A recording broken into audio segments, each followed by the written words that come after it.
Right now, we are on verdict watch in the Au Pair Affair murder trial. Deliberations currently underway in this high-profile case of Brendan Banfield.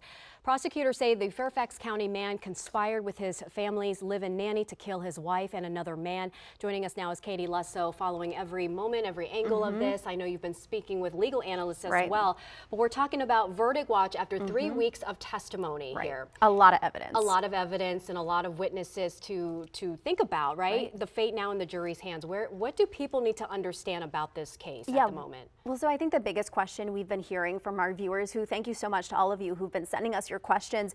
They want to know what's taking so long, and is this standard? And the reason it's taking so long, according to our legal experts, is because, as you mentioned, Annie, that enormous amount of evidence we saw, but also the number of witness testimony and the amount of witness testimony we heard. We heard from so many people, including Juliana Press-Magalis and Brendan Banfield, who you see there.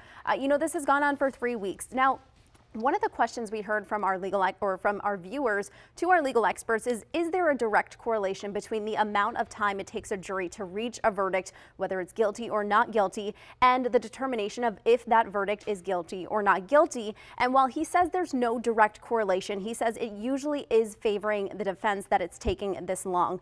And the other big question, Annie, that we heard is with Juliana, what happens next? Everyone is obsessed with Juliana and that plea agreement she took. That plea agreement she took and signed allows her to serve time served. So she would essentially be allowed to be free after this, if you will. However, she would be deported back to Brazil. It's important to mention her plea deal is binding since it is signed by a judge. But yeah, we are on verdict watch, and we will update you as soon as we get it. I think that's a really interesting takeaway about why it's taking so long, and our legal expert weighing in that in times past, this is favoring what the defense. Yeah, so that's interesting. Okay, Katie Lusso, thank you so much. I know you're on top of it, and you'll break in if something comes in.